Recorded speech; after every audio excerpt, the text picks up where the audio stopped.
Hello everyone, কেমন আছো সবাই? আশা করছি অনেক ভালো আছো, সুস্থ আছো। আর এখানে দেখো আমার বর কি করছে বলো তো, দার্জিলিং মেলে গিয়ে চাপছে হচ্ছে ঘোড়া। তো এই ভিডিওটা তোমাদের এডিট করা হয়নি, তো অনেকদিন পর তোমাদের কাছে আমি আপলোড দেবো আজকে। তো চলো দেখে নাও। এখানে 3টে রাউন্ড আর কি পুরো পাক দেবে, 100 টাকা নেবে সবাই ঘোড়ার করে। এরকমভাবে চেপে নিও, খুব ভালো। আর আমার বর যেখানে ঘোড়া উঠ দেখতে পায় ওকে চাপতেই হবে, না হলে ওর মুখটা আর কি পিছনটা কেমন একটা হয়। তো যাই হোক, এই যে দেখতে পাচ্ছ মহাকাল মন্দির, সবাই চলে গেছে একটা পার্কে, তো আমরা চলে এসেছি মন্দিরে, যেহেতু মহাকাল আমাদের টানিয়েছে তো তার জন্যই।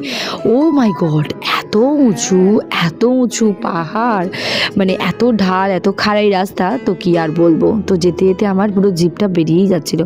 ভাবছিলাম এই এই দেখা যায় মন্দির, এই দেখা যায় মন্দির, এই অবশেষে মিলল হচ্ছে মহাকাল মন্দিরের গেট। এটাই হচ্ছে আসল গেট। দেখতে পাচ্ছ টুংটাং করে আমরা সবাই মিলে এখানে বাজছিলাম ঘন্টা, সবাই বলতে আমি আর বর।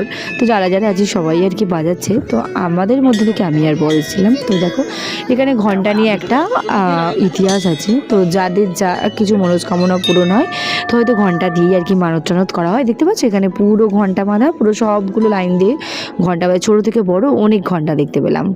ঠিক আছে, আমি ওখানে মনস্কামনা পূর্ণ করে এলাম, মনস্কামনা করে এলাম, পূরণ কিন্তু কিছুই হয়নি আমার।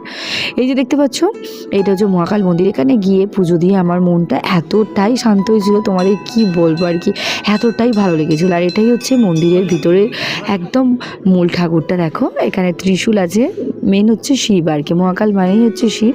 তো এটা আর কি পাহাড়ি এলাকার আর কি শিব ঠাকুরের, এটাই হচ্ছে মাহাত্ম্য। আর এনারা দেখতেই পাচ্ছেন যে পুজো মানে নাম গোত্র বললে আর কি ভালো করে পুজো দিচ্ছে। এখানে তো পাশেই আছে একটা রাম ঠাকুর, তারপরে দেখতে পাচ্ছ হনুমানজি।